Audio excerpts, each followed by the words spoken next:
What is going on, everybody? It is White Venom here again, here with a very interesting review. I'm trying to do things a little bit differently today. I'm actually going to be recording this video for you guys today on my cell phone. I normally don't do that, as I've always done like the big Canon Nikon cameras just to work things out. But a lot of times in my videos, it has a hard time kind of focusing in on like the certain objects I'm doing like a review on. So I want to give my kind of like my cell phone a try to see how the different quality is versus like how it's zooming in, kind of focusing on kind of objects and whatnot. So we'll see how it's going to turn out. I know that me looking at the camera may not be, you know, equal, but we're gonna give it a shot anyway. But anyway, going on forward from that, we're gonna do a very kind of interesting kind of review today, that kind of pertains to what I used to do way back when, almost 9 years ago, when I stopped, which was actually airsoft equipment. This is not primarily an airsoft. Well, you could say this is airsoft kind of stuff, but it's more or less going to be an impression of a U.S. Army Ranger circa 2010 through 2011. So this is going to be the loadout of two distinct types of versions of the 75th Ranger Regiment in the United States Army. That's why kind of things look kind of reversed. That's why I kind of reversed image though, but we're going to work that best we can for that though. So I hope you guys enjoy. If you have any questions though, please be sure to write down in the comments. If I mess up anything, just do it again, let me know. If I get anything wrong, if any kind of information wrong, please again do let me know, and I'll be more than happy to correct that. So let's get started with you guys.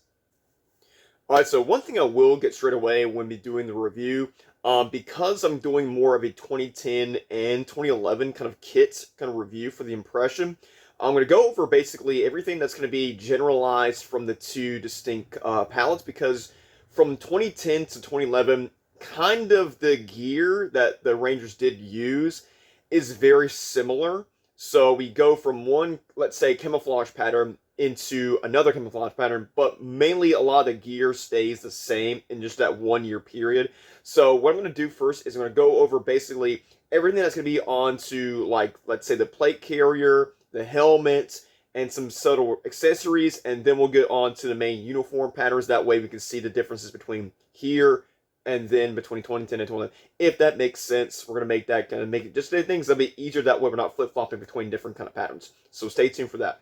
All right, guys, so real quick, I'm going to go over, like I said earlier, the general gist of the armor, per se, for the U.S. Army Rangers, because, like I said earlier, that the main armor and some accessories, don't really change from the 1 year gap from 2010 to 2011.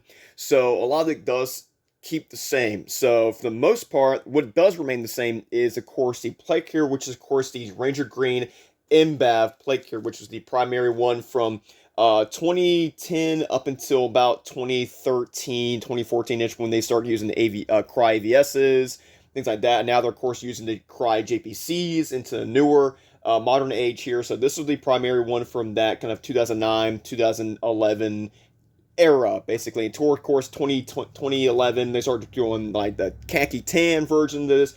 But Ranger Green here for the 2010, 2011 works just fine for that impression, though. But going forward, this is a MBAV plate carrier, which is a replica version from, I think, Check-In Gears. I think that's how you pronounce it, though. I can link them into their Instagram page as well as their website, though. They are a Chinese replica, though. But it's a very well-made Chinese replica. So you get a lot of these here because of it being Ranger Green. A lot of these pouches here are Ranger Green. They're very hard to come by because it's it's about a 15-year-old kind of gear. Not all of it really remains to the public eye, to the public domain. So they are kind of hard to come by. But for those you do find on eBay, like pouches, this and that, are like, very rare to find, though. But you do get some good pouches and good finds on eBay anywhere else, though. So again, from Check-In Gears, this is the MBAV plate carrier in size medium for me. What I did purchase from the Check-In Gears is actually the admin pouch here, the Velcro pouch here, as well as the shoulder pads. I think that's the only three things I actually purchased from. No, sorry, three things would be on the back there, but I'll get that in a second though. So on the front here, we do have a general Special Forces admin pouch here with the Velcro, so you can, of course, can house different things inside. Like, for one thing, would be the hydration tube. This is going to actually be the USGI version which did come with my AC kind of backpack and whatnot. So I just took the tube out, the bladder pack out, and put it inside here with a black tube cover. And here, of course, you can put it anywhere you like to. This is a nice general place to put it here on the front, and right next to the front. Now, you're probably wondering what this is right here. This is basically going to be known as the call sign. Now, a lot of times back in, I think, roughly, if my timing and years are correct, people can correct me though, but generally from the early 2000s into the early teens, Rangers primarily would use this type of call sign, which I have basically had the 5-letter, 5-number type of call signs. You'll see them a lot, like SEALs have a 3-number, like Bravo 01, something like that along those lines here. But if you're confused about what this means here, a particular type of Ranger call sign and what it usually is, I don't think they use them anymore, according to newer type of Ranger, loadout kits what they use nowadays. So this one is one that I chose, I think, to be good for the impression kit. Again, don't think of me about that. Not trying to do stolen valor or whatnot. This is purchased off a website to work with the Ranger impression for this kit, though. So we have MB32A. So that basically is, what I wrote it down was, I wrote this as, if you can kind of see, 3rd Battalion, which is M, and then 2nd Company, Bravo Company, which is the B, 3rd Platoon, which is the 3, squad number of 2, and then fire team leader A. So basically, again, 3rd Battalion, Bravo Company, 3rd Platoon, 2nd Squad of the 1st team leader, of course, would being, this person being me, of the 1st team member. Now, of course, you can be B of a 2nd fire team leader. That's up to you, however you want to interpret that. That's how I wrote it down to best kind of fit the general look of the call sign for this particular impression kit. So again, right here we have a Peltor push-to-talk right here. Of course, sorry, replica PCT right here. That does kind of bind down to the replica and fake PRC 148 going into my RLCS Eagle Ranger Green radio pouch right here.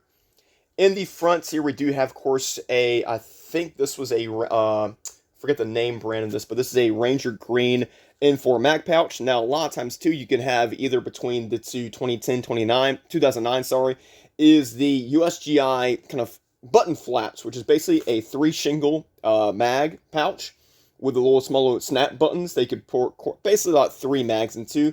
But I thought for here, the transition from 2010-2011 might work best with a triple mag, double stacked N4 mag pouch. And you can either run these, some guys back then ran either PMags or regular USGI factory mags, which is totally fine by me. So I've had these forever with the custom armor number of 17, and of course some unique snakeskin for that for my M4. I'm going to go, let's say, rotate down here. So rotating over here, this is kind of interesting though. What I do have is a side SAPI plate. Now, beforehand, I got these off of eBay. A lot of these kind of items here either came from eBay or Amazon. Don't call me on that because it's a nice, easy find though. But what I did find from Amazon, these side SAPI plates, they're actually too long. They're at least reaching up to here. So what I ended up having to do, I had to cut them down at least an inch down to about 7 inches at top. You can get the ones that are about 6 by 6 inches, which is, I would think, a better option here. But to save money for here, what I ended up doing is then I cut these down here to size, make them fit in these slots a bit better. Yeah, sure, it's duct tape on the side. Yeah, sure, you can see it though. Do I care? Not really. Does it fit? Sure. We do have 2 red light glow sticks here. Carabiner with some quote-unquote rope gloves here. On the back here is going to be a Ranger Green med pouch. Now, a lot of times the IFAK pouch can differ from any kind of companies you use them from, but I thought this nice little general purpose pouch of IFAK can be used for anything from like hand wipes to whatever. This being a real impression, not really going to be used in real reality. You can use it whenever you want. This is going to be the interesting one I also got from Shaking Gears, is going to be the RLCS replica of the backpack here, which is primarily the general backpack utilized by the 75th Ranger Regiment during the 2010-2011 kind of era, basically. And of course, until they get to the khaki backpacks or the MBAVs, we're going to switch things up to some more multicam kind of stuff, though. But generally, when it came to Ranger Green, this was 9 times out of 10 what you would see on the backs of a Ranger's kit for their plate carrier. Of course, you can house your bladder tube inside, anything else, kind of medical supplies, extra clothes, whatever, ammo, things like that. Was a general purpose kind of everything backpack. So from here, I'm going to be in the, sorry, I can't see that. It's going to be Ranger Green Canteen pouch right here. And inside here, of course, anything here from medical supplies. I have an extra like med kit inside here just in case. But of course, if you want to use a real canteen pouch, sure, go for it, buddy. On the side again here for the right side is another Sappy pouch here. Cut down the size to make it fit better. And a grenade, Ranger Green LRCS pouch with a fake dummy grenade inside. Houses just fine. And on the front cummerbund here is going to be a RLCS Ranger Green flash pouch with a dummy flash grenade inside as well. How's it just like that?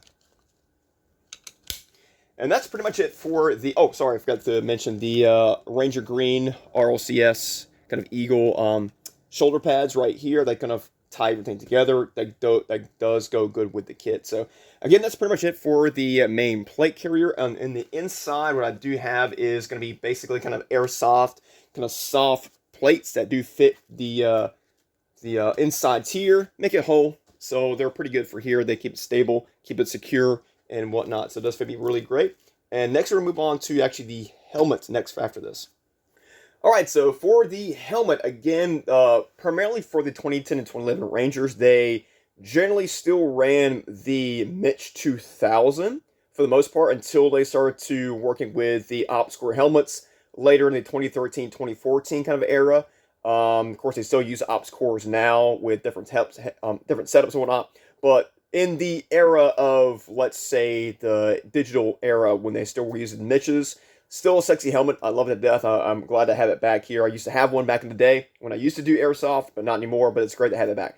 So, first things first is the helmet base is actually from evic.com as the tan version of the Mitch 2000. Of course, you can see by the undertail here, more tan. And what I did was basically to mimic the paint style of the Rangers. A lot of mixtures of black, OD green, and some subtle snakeskin patterns all across the hammer here, just to work with the idea that, of course, Rangers did do this at that time, this era of period in warfare. So we're pretty good. So on the front here, we do have a Rhino mount here that's kind of screwed in here. Same thing here. Nice eBay purchase here. We have small little bungee cords here that do help with the PVS 15s at that time. I do not have one right now, but they work with the retention for those nods at that time that kind of go all the way back here. On the side of here, we do have a Surefire helmet light. It does not work anymore. I need some new batteries for that here, but it is a good pressure for that though. All over the side here, we do have, of course, some Velcro patches here for any kind of flags, anything like that. Now, this can happen. A lot of times you can have guys that either will have these patches on their helmets or some who don't.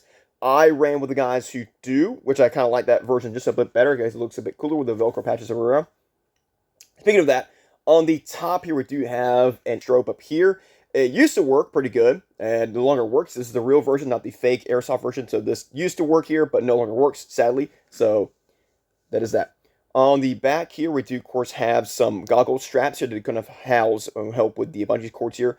And on the back here, again, we don't have what the old school version of the PS15s here, but of the battery pack here, which is more of a blocky kind of square. So in place of this, I do have the PVS 31 battery pack that kind of simulates the same kind of idea for the PVS 15s back then, about 15 years ago. So it still kind of works either way. Nothing really on the show for the right side here, just more Velcro on that side. Under here, we do, of course, have a lot of the USGI kind of helmet straps and helmet padding, which is, of course, the ACU urban gray kind of color, which did go for the uniforms at the time and still being used that day. So it works out pretty good for the inside. And that's basically it for the Mitch 2000 helmet setup. And next, we're going to move on to other accessories. All right, so for the radio comms set up for the Mitch 2000 for the Rangers, they primarily for the 2010 and 2011 ran the Comtac 2s. Of course, now they're using the Ops Core kind of headsets nowadays here, but generally they were working with the Comtac 2s for the most part. This is going to be replica Comtac 2s for my Mitch. Now, a couple of different things when it came to this is how to work with the Mitch 2000 setup here. Again, the Mitch 2000 was primarily used for the Idea 4 headphones going over here.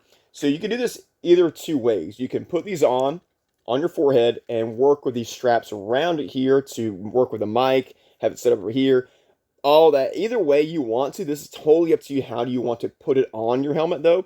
I was a big fan, of course, when the Ops Cores came out and you had the headsets already in place. I love that idea that we're not fidgeting around with this here as a separate piece.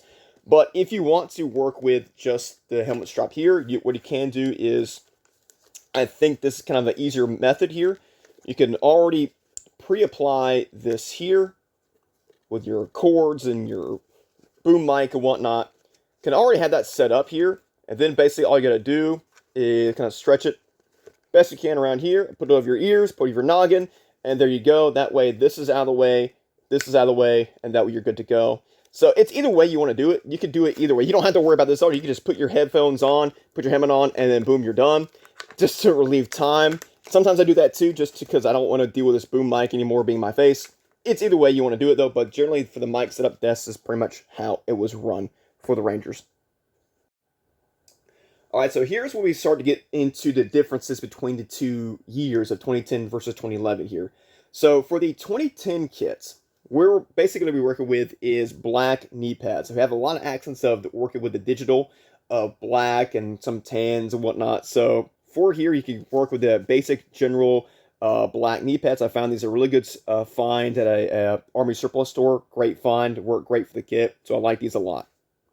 All right, so again, going off for the 2010 kits is we're going to be working mainly for the again the black accents. We just went over the knee pads. Now we're going to go over the black gloves. So again, working with these black knuckle gloves. These are like really nice gloves. I think I can't remember where I got these from, but I use these for my 2019 kind of Modern Warfare 2 or Modern Warfare 1 kind of ghost kits for that time for Warzone and whatnot. So I kind of borrowed these. They work great for the kits. They look good. So I use these for the Ranger impression kit here. Now for the 2011 kits, we're going to switch things up and do more of a kind of a tan version of things as we started to move through different camo patterns. So again, for these is going to be my old tried and true Oakley SI Assault gloves I've had for, gosh, so many years now. They're still in great condition. I love them to death. They still fit great. So, but these are mainly used for the 2011 kits. For the, I would say above the gloves, the wrist wear could either be on your left side, a watch, and on your right side, just a fake airsoft type of Garmin Fortrex to, of course, work with satellites and whatnot. So this is something that Rangers did wear. Not a lot did wear the Garmin Fortrex. I think that's more or less a 2011 thing, but you did have a few that did wear them during the 2009, 2010 kind of era. Very few did. Some did. I worked out just a kit just to help with the aesthetics, basically. When it does come to iPro, you can have two versions of anything you really want to. Going by a lot of Rangers here, they can either run with the anti-fog glasses here. Got these from Amazon. Very nice purchase here. Or the ESS Ice sunglasses here. Either one works good for the kits. Doesn't really matter. It's up to your preference here. If you're kind of a sunny day or not so sunny day, up to your preference though. Alright, so going back for the 2010 kit, we are rocking the USGI combat boots in tan. These are going to be size 11. Nice purchase on eBay. So, of course, they're good for the impression for the 2010 kits. Very basic, USGI stuff. Nothing too special about that.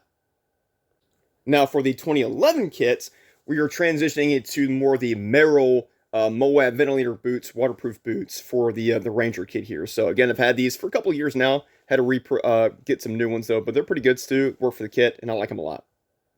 Alright, so we're going to do things a bit differently here. I'm actually going to walk around to look at the entire uniform for this, though. So again, going by the 2010 Army Rangers here, we are still rocking the ACU digital era, quote-unquote. So this is going to, of course, be the UCP pattern, which is all about the digital era for that here. So this is going to be the blouse for the Army combat uniform here with my name tape. U.S. Army, no rank, because of obvious reasons here. with the backwards IFF American flat patch on this side here, rolled up sleeves, and of course again with the same call sign like it was on my plate here, going back for the realism for the kits here. That is the blouse. For the shirts here, we got the same kind of combat shirt here, same as before. This has been well loved. I've had this thing for, gosh, forever now, but it's been well loved, well used. This is going to, of course, be the undershirt, the tan khaki one that goes with the ACU combat uniform. As well as for the trousers here, we're working with the same kind of BDU kind of style, ACUs. And then working with the belt setup here, going to be the Black Hawk tan Riggers belt here with the personal retention lanyard back here. This could go for both the 2010 and 2011 kits here, along the carabiner on the back here for the trousers here.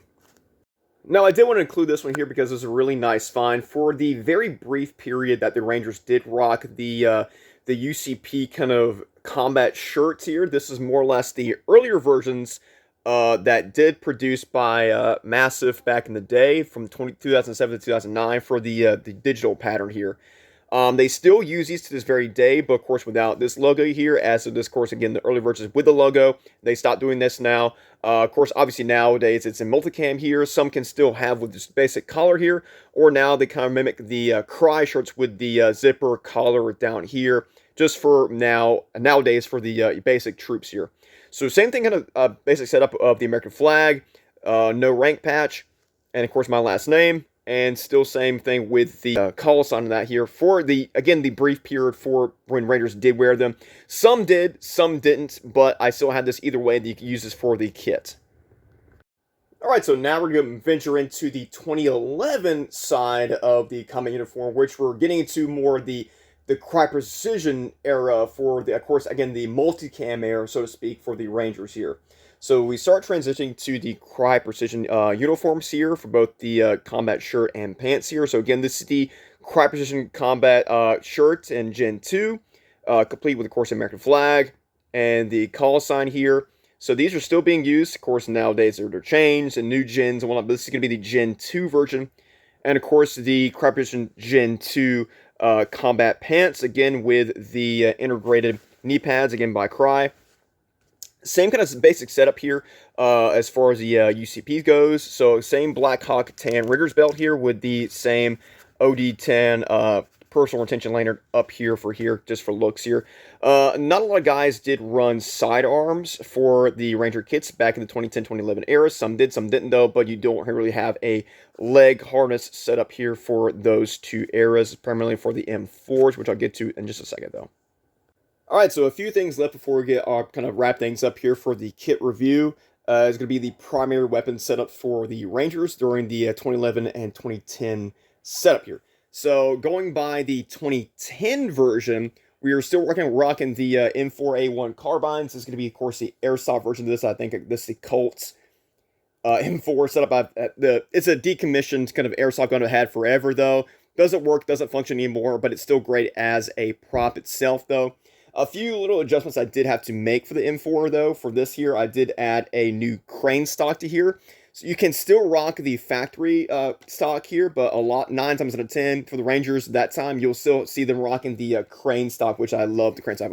Oh, I missed the crane stock. I would have had this on my old M4, though. So same thing set up here. We have the replica EOTech 553 in tan with snakeskin. Replica hollow PEC 15 up here. A kind of dummy replica side light here on the side here. Doesn't work. It's just a play one. Doesn't really work that well, but it's good for the kit, though. Some are in black. Some have little push systems here for this, though. But I like the snake kind of goes with everything here. On the main vertical handle here, this is going to be the setup for the rails. Not really rail covers for the most part, though, but you have a vertical handle for up here. This was actually the CQB version of the M4, which I rocked for many, many years until I got an extension barrel right here off, I think, about eBay, I believe. So it works pretty good here to extend that barrel, as it was, of course, obviously common for the M4s. Not really the same replica version, as it wasn't really the factory set for the barrel here, but it works pretty good for the look of it. Same for the metal flash hider here for the look of the M4. And that's pretty much it. Nothing too basic on this side here. Some can run the armor numbers up here. Mine would have been 17 up here like it has on everything else here.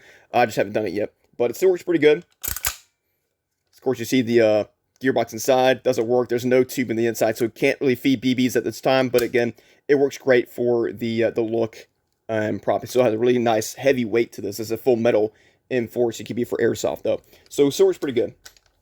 So the very last thing we're going to go over for the weapon setup here is the 2011 version for the Rangers here. Now, granted, at this time we were going, of course, still rocking the M4A1s, but more in a Block 2 style with a different handle, different railing setup here, still with the same optics and whatnot, though. But generally, they were still using the M4s, just in a Block 2 setup, like I said before. But some did transition into, of course, the SCAR variants of either the SCAR L, which is this one here, or the SCAR Heavy, which is the 762 by 59 kind of variant, though. But this is going to be the SCAR L version, which still holds the 5.56 M4 rounds.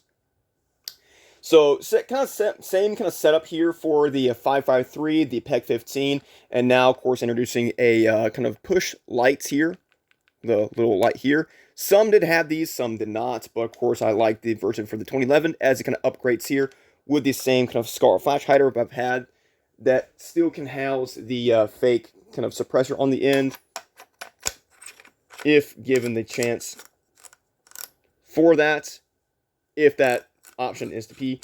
As far as the handguards here, you know, kind of vague on this here, though some did, of course, you can have an angle grip. Some did, of course, have a mag pull vertical grip here, which I do have as well.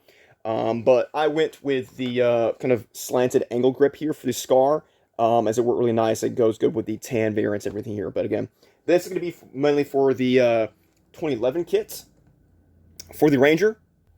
So guys, I hope you liked everything. So as a small little treat, what I'll do is I'll actually put all the gear on to so you guys have a better visual of what everything looks like all put together for both the 2010 and 2011 Army Ranger kits.